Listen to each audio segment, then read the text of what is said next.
Há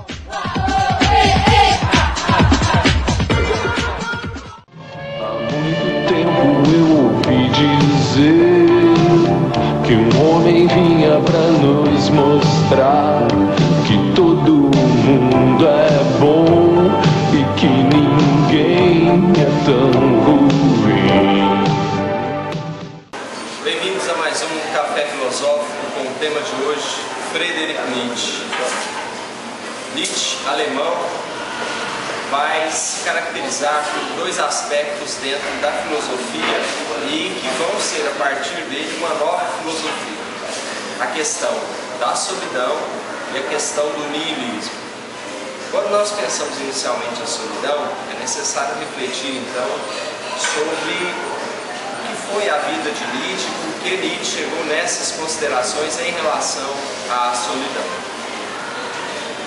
Desde criança, Nietzsche tinha problemas sérios em termos de intestinos, problemas neurológicos também, que foi agravado posteriormente por um problema neurológico sério que levou Nietzsche a isolar-se cada vez mais da sua família e isolar-se de toda a sociedade. Quando a gente pensa dessa maneira, é necessário dizer também que Nietzsche se afastou no ensino superior, justamente por conta do aspecto da sua saúde física.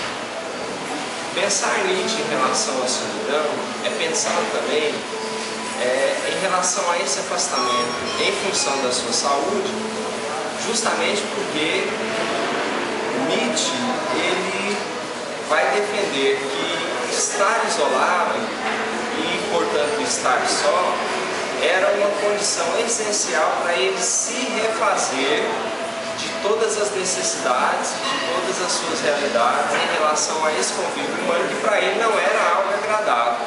É necessário deixar isso bem claro dentro da filosofia de Nietzsche. Nós devemos morrer, mas na hora certa. A morte só não é aterrorizante quando a vida já se consumou. Outro aspecto dentro da sua filosofia que ele vai dizer que a própria filosofia que ele inaugura é uma filosofia para espíritos livres e não uma filosofia para qualquer pessoa ou para qualquer espírito. Quando ele fala filosofia para espíritos livres, na realidade ele já inaugura aí um pensamento filosófico em relação ao niilismo. Quando se vai entender então que a única coisa que faz sentido realmente é quando eu concebo a filosofia do nada, que é a filosofia que vai dar origem então à questão do niilismo. Nós temos aqui hoje, para esse café filosófico, depois dessa introdução, o professor Johnny, e devo chamar também o professor Alex, que tem atuado aí por meio da Cooperativa do Vale, do Cheio, em palestras, encontros, ensinamentos em relação à questão do valor do humano na prática funcional. Já consumou a sua vida? Eu já consegui muitas coisas. Mas aproveitou a vida? Ou deixou-se levar por ela? Boa tarde a todos. Como o professor Gilson havia anunciado, Nietzsche é uma pessoa que tem questões patológicas, ele se isola gradativamente dos seus familiares e da sociedade como um todo. Diante dessa perspectiva, Nietzsche vai construir um tipo ideal de pensamento associado a princípios históricos. É justamente o que eu pretendo falar e discutir isso com vocês. Qual é o contexto histórico? O contexto histórico desenvolvimento quando a Europa ela passa a enxergar-se no topo do ponto de vista político e do ponto de vista econômico. Então, a partir disso, Nietzsche se vê dentro de uma perspectiva de isolação, onde ele passa a refletir justamente sobre essas perspectivas. O que de fato seria o condutor da sociedade, valores, princípios vinculados a uma moral política, a uma moral econômica que Nietzsche acreditava.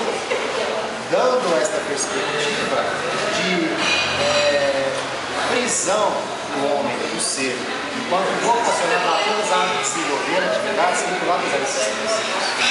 Dentro dessa perspectiva, Nietzsche busca pela autorrealização, ou melhor, a autodeterminação do indivíduo.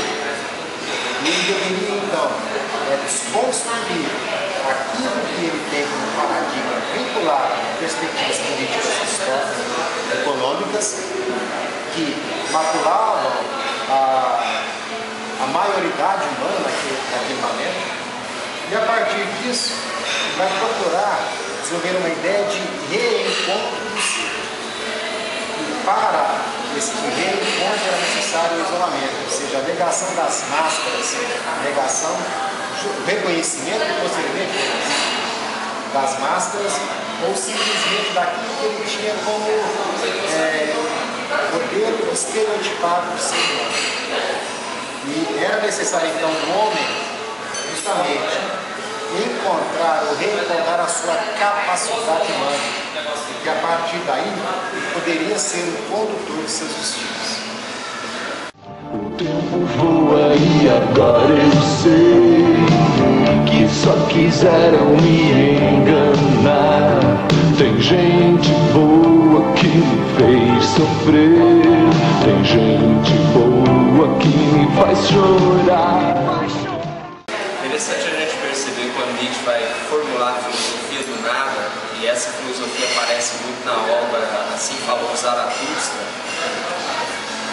que ele pega esse afastamento dele na sociedade e esse afastamento vai servir de base para ele formular a filosofia do nada, ou seja, todas as relações humanas assim como ele, uma vez que ele vai se afastando da própria família dele, são relações que ele vai aos poucos negando em sua sociedade e em sua convivência com a sociedade.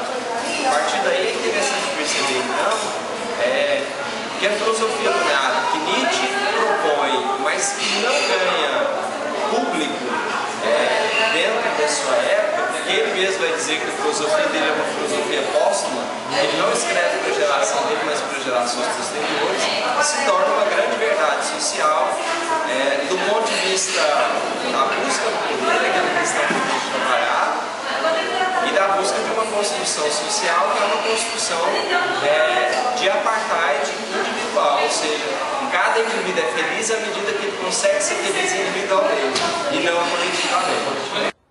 Você está fora da sua vida, sofrendo por uma vida que nunca foi vivida. Daí o sofrimento de Nietzsche, justamente, onde procurava dentro desta solidão justamente expressar o seu gosto pelo mundo particular, e aonde era necessário então essa solidão, porque a partir daí poderia ser, como o professor Gilson falou, uma filosofia dedicada à nossa geração, mas a geração posta, ou seja, uma geração posterior que estaria então tendo o olhar do passado e fazendo uma análise, uma adequação das ideias do mundo à própria realidade passada e presente. E neste sentido, Nietzsche também sofre porque ele vai fazer uma colocação muito interessante. Porque dentro da academia, ele era também uma pessoa particular, uma pessoa que pensava de uma forma que não tinha ressonância no mundo acadêmico. Também daí o isolamento de Nietzsche dentro da filosofia. E não haverá um diálogo sincero com as personalidades, com as pessoas que de fato se destacavam no pensamento ocidental.